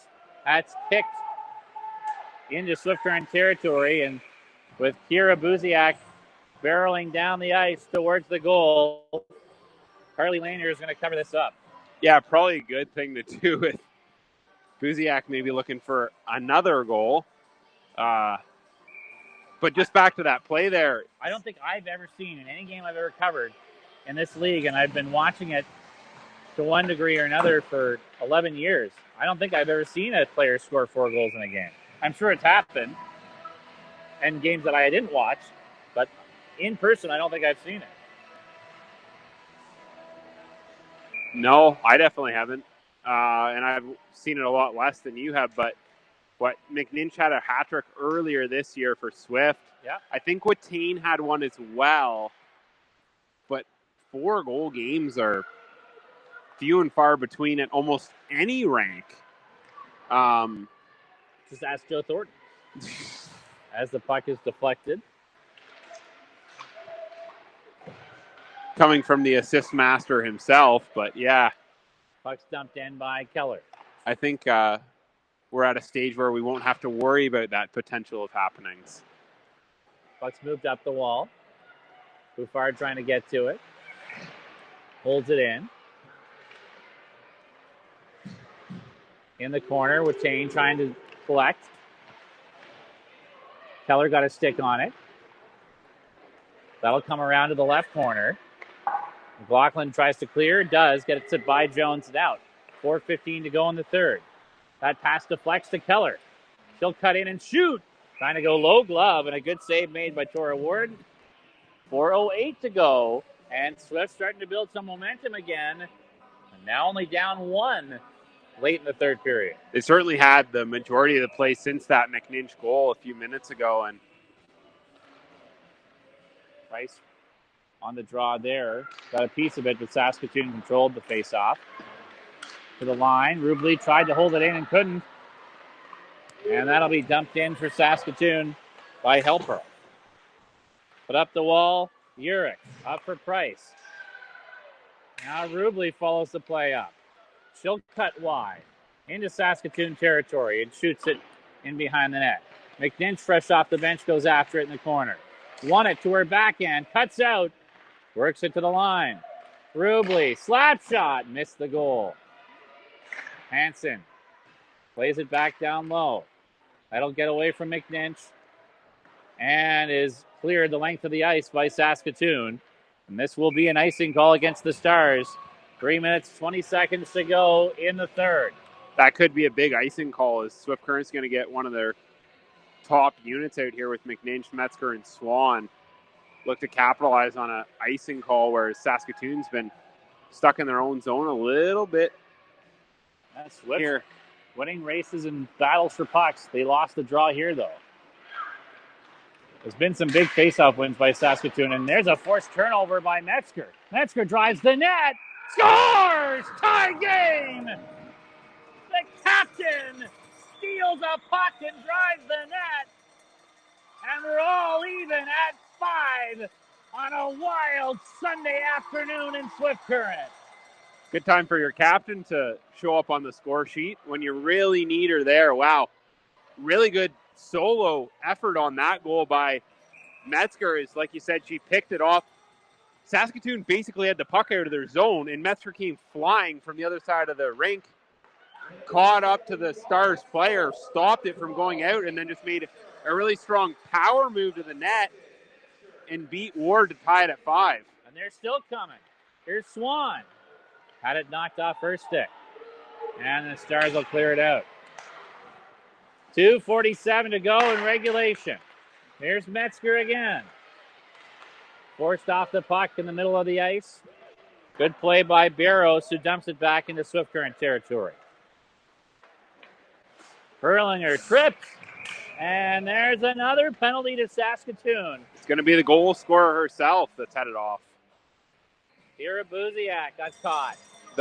The platinum goal scorer, maybe should I say. And if you're Saskatoon in this game, one thing you can look back on is penalties. This is number 8 taken by the Stars in a game where they've managed to score 5 goals against a Swift Current team that doesn't give up this kind of total ever. They've shot themselves in the foot with the amount of trips to the penalty box they've made, especially as this game has continued on. And Swift with an opportunity now with their 8th power play of the game to take a lead with 2:18 to go in the third. Last time they were on a power play, McNinch was able to get Swift Current within 1 at the time and obviously proved vital to their comeback here at this point. And Bouffard works it down to Swan. Here's Georgette. Got stuck a little bit. Battle for the puck on the wall. Thompson's in there too. Stars dig it free, work it behind the goal. Swan trying to pin Fiala. Now Georgette again. Works it back to Bouffard. She'll shoot one. It's just wide of the goal. Off a body. Poked back out front and covered by Tora Ward. 1:08 to go in the penalty to Kira Buziak. 1:37 left in regulation. A 5-5 game. From our vantage point, just the reactions going around the net, it almost looked like Swift had scored again, but like you said, just... Of course, all 5 Wildcat goals have been on the furthest view for us, but Swift gets a draw in here. Pass over to Perlinger.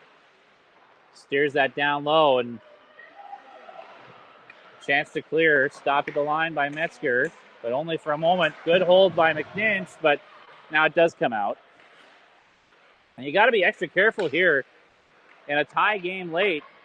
You don't want to try to force the issue too much at the point and give up something shorthanded, as Keller had that deflect off her stick. No, Smacked up the wall. Perlinger holds it in. Back down to Keller. Oh, and good anticipation there by Madison Buziak.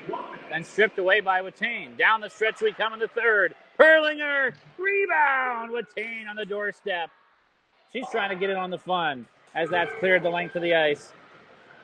17 seconds of power play time to go. 42 seconds left in regulation.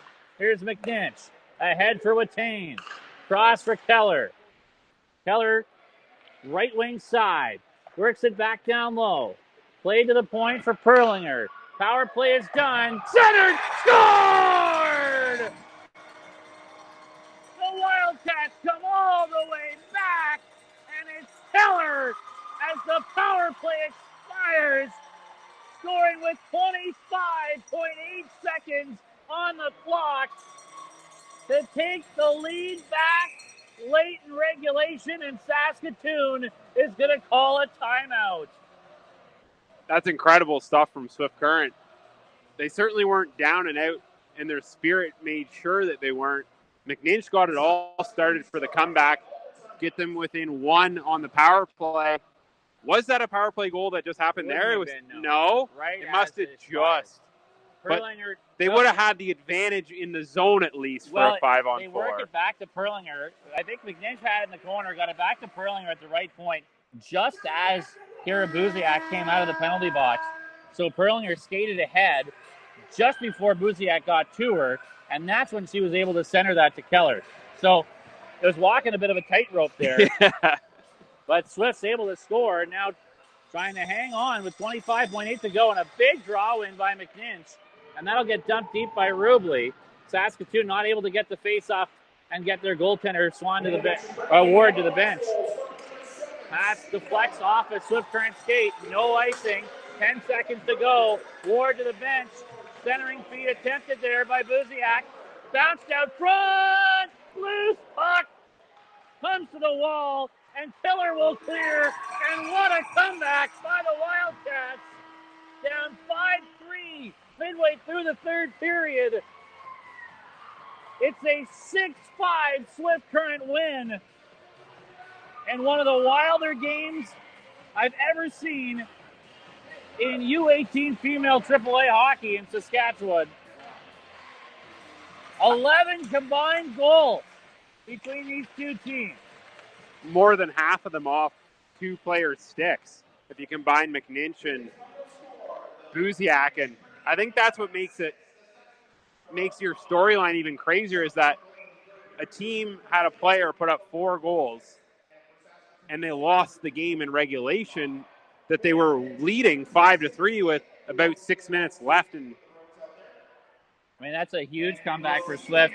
A game, I guarantee you, knowing Terry Pavley as well as I do, that he's going to have some frustrations with in the overall execution.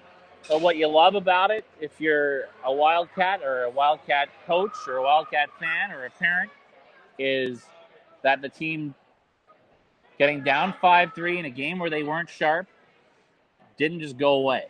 You know, you can have a bad night or a bad afternoon or a game where you're just not quite playing your usual level. And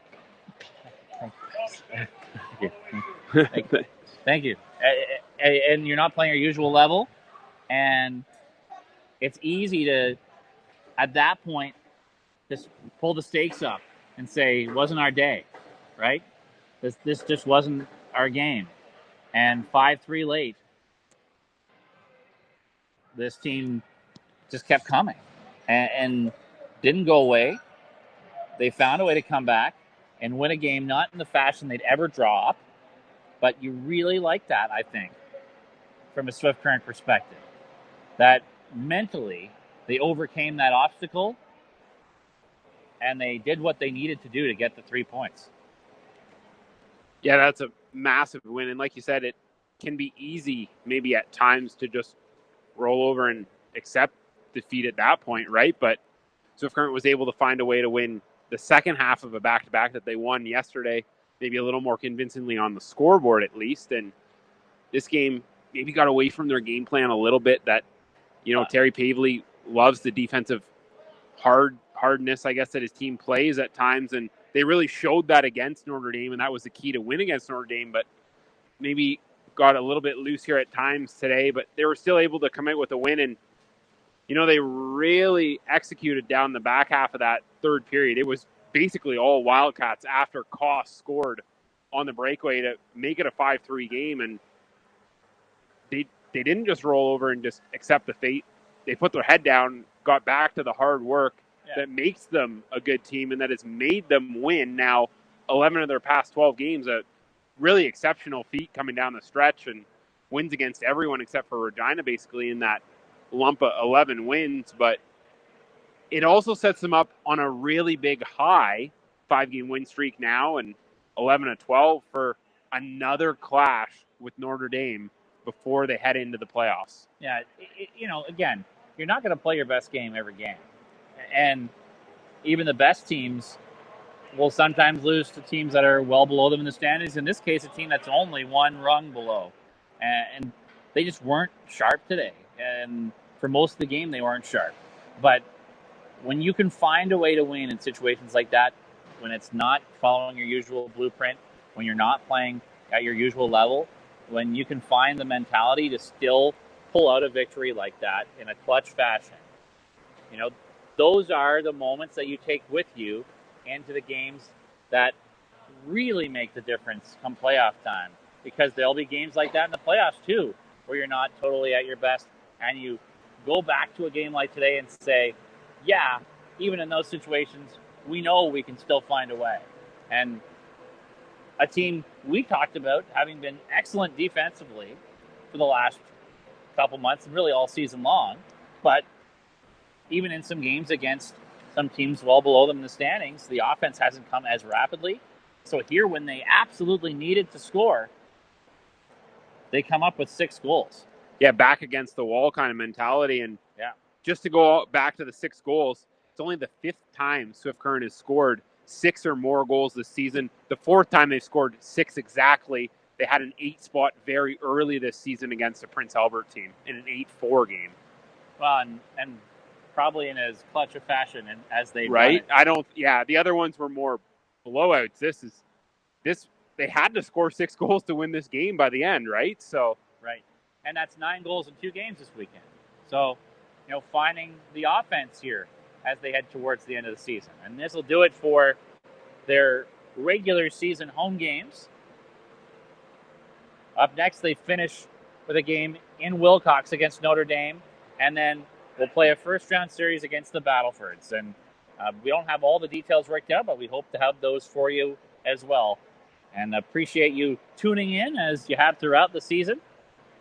Appreciate Matt before and David Zammit here today, and everybody back at ASTV Studios. I'm Sean Mullen. A wild one this afternoon as the Wildcats complete a 2-game sweep of Saskatoon, coming back from down 5-3 midway through the third period to win the game 6-5 in regulation on a late goal by Sadie Keller. This has been Swift Current Innovation Credit Union Wildcat Hockey on Amateur Sports TV.